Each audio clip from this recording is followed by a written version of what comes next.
നമ്മുടെ നാട്ടിൽ ഓരോ ഇഞ്ചിലും വീടുകളാണ് അടക്കമുള്ള കാര്യങ്ങളിൽ ഡിസൈൻ അടക്കമുള്ള കാര്യങ്ങൾ എന്ത് സംഭവിച്ചു എന്നുള്ളത് പരിശോധിക്കാൻ ആവശ്യപ്പെട്ടിരിക്കുകയാണ്.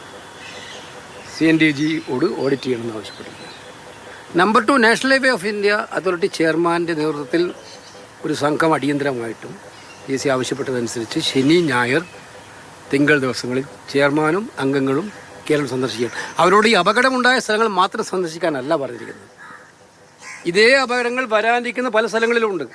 ഇപ്പോൾ ഉദാഹരണത്തിന് എൻ്റെ മണ്ഡലത്തിലെ കായംകുളത്ത് ഇതുപോലുള്ള ആശങ്കകൾ പറഞ്ഞുകൊണ്ടിരിക്കുകയാണ്. അവർ പുതിയതുണ്ടാക്കുന്ന ഇതിനകത്ത് മണ്ണ് വാരുന്നതിനകത്തും അവിടെയും ഇതുപോലെ മഴവെള്ളം ശക്തിയായിട്ട് കുത്തിയൊലിച്ച് വരുന്ന സ്ഥലങ്ങളാണ്. അപ്പോൾ ഇതുപോലെ സമാനതകളുള്ള പ്രശ്നങ്ങൾ ഉണ്ടാകാൻ പറ്റുന്ന സ്ഥലങ്ങളും പരിശോധിച്ച് ഇത്തരം കാര്യങ്ങൾ ഇനി ഉണ്ടാകില്ല എന്ന് ഉറപ്പുവരുത്തിയിട്ട് വേണം നിർമ്മാണ ജോലികളുമായിട്ട് മുന്നോട്ട് പോകാൻ എന്നുള്ള കാര്യം ആണ്. അപ്പോൾ ദേശീയപാത അതോറിറ്റി ചെയർമാനും സംഘവും ശനി, ഞായർ, തിങ്കൾ ദിവസങ്ങളിൽ ഉണ്ടാകാൻ PSC പറഞ്ഞിട്ടുണ്ട്. അവിടെ അതുമായി ബന്ധപ്പെട്ട് അവർ പോകുന്നുണ്ട്.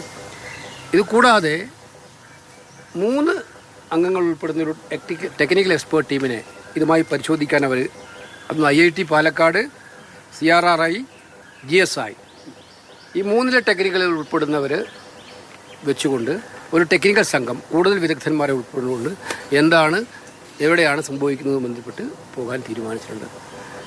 ഈ പോയ ഉടനെ തന്നെ ഇവരുടെയൊക്കെ പരിശോധിച്ചതനുസരിച്ച് 3 ആഴ്ചകൾക്കകം വിശദമായ റിപ്പോർട്ട് പബ്ലിക് അക്കൗണ്ട്സ് കമ്മിറ്റി മുമ്പാകെ സമർപ്പിക്കാൻ എന്താണ് നിർമ്മാണത്തിലുണ്ടായ അപാകത, നിർമ്മാണത്തിലുണ്ടായ പ്രശ്നങ്ങൾ എന്ന് മനസ്സിലാക്കി പഠിച്ച് സമർപ്പിക്കാൻ ആവശ്യപ്പെട്ടിട്ടുണ്ട്. ഈ കുരിയാട് പോലെയുള്ള ഇപ്പം തകർന്ന് പ്രശ്നമായിട്ടുള്ള നമുക്ക് കാണാൻ സാധിക്കുന്ന പ്രശ്നങ്ങളുള്ള സ്ഥലങ്ങളിൽ അടിയന്തരമായി എന്തെങ്കിലും നടപടിയെടുക്കുക?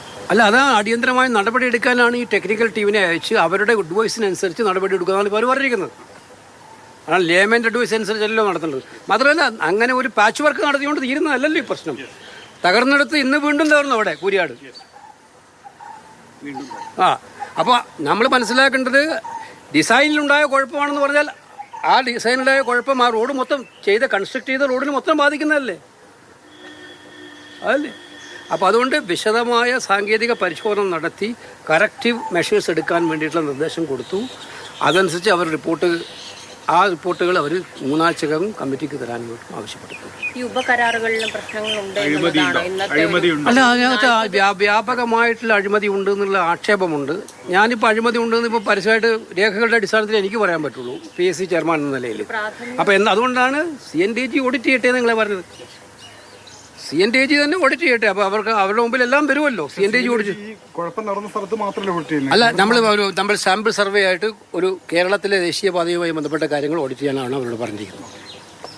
ട്രാൻസ്പോർട്ട് മന്ത്രാലയം എങ്ങനെയാണ് വിഷയത്തെ അവരെന്താ പറഞ്ഞത്? അവർ പറഞ്ഞത് അവർക്ക് ഷോക്കിംഗ് ആയിട്ടുള്ള ഒരു കാര്യമായിട്ടാണ് മനസ്സിലാവുന്നത്. ഡിസൈൻ്റെ ഫെയിലിയറാണ്, ഞങ്ങളുടെ ഫെയിലിയറാണെന്ന് അവർ പറയുമ്പം ആ മീറ്റിങ്ങിൽ തന്നെ അവർ സമ്മതിക്കുകയല്ലേ ഞങ്ങളുടെ ഫെയിലിയറാണ്, ഡിസൈൻ ഫെയിലിയറാണെന്ന് ട്രാൻസ്പോർട്ട് മന്ത്രാലയം പറയുകയാണ്. അപ്പോൾ അതിനകത്ത് കേരളത്തിലെ സാഹചര്യം നമ്മൾ നേരത്തെ പറഞ്ഞുകൊണ്ടിരിക്കുന്ന കാര്യമാണിത്. എത്രയോ നാളുകളായിട്ട് കേരളത്തിലെ സാഹചര്യങ്ങൾക്കനുസരിച്ചിട്ടുള്ള ഒരു കൺസ്ട്രക്ഷൻ രീതിയല്ല അവിടെ അവലംബിച്ചത് എന്നുള്ളത് നമ്മൾ കണ്ടുകൊണ്ടിരിക്കുന്ന മുമ്പിൽ പറഞ്ഞുകൊണ്ടിരിക്കുന്നുണ്ട്. എല്ലാ മീറ്റിങ്ങിലും പറയുന്നുണ്ട്. മുഖ്യമന്ത്രി വിളിച്ച കോൺഫറൻസിൽ MP-മാരുടെ കോൺഫറൻസിൽ പറഞ്ഞതാണ്. ഇപ്പം തന്നെ എന്താ ഡ്രെയിനേജിൻ്റെ സിസ്റ്റം അവർ പറഞ്ഞ് കുരിയാട് ഉൾപ്പെടെ കേരളത്തിലെ ദേശീയപാതകളിലുണ്ടായിട്ടുള്ള വിള്ളൽ സംബന്ധിച്ച് പബ്ലിക് അക്കൗണ്ട്സ് കമ്മിറ്റിയുടെ ചെയർമാൻ കൂടിയായ KC വേണുഗോപാൽ പ്രതികരിക്കുകയായിരുന്നു. കഴിഞ്ഞ ദിവസം പ്രദേശത്ത് അദ്ദേഹം സന്ദർശനം നടത്തിയിരുന്നു.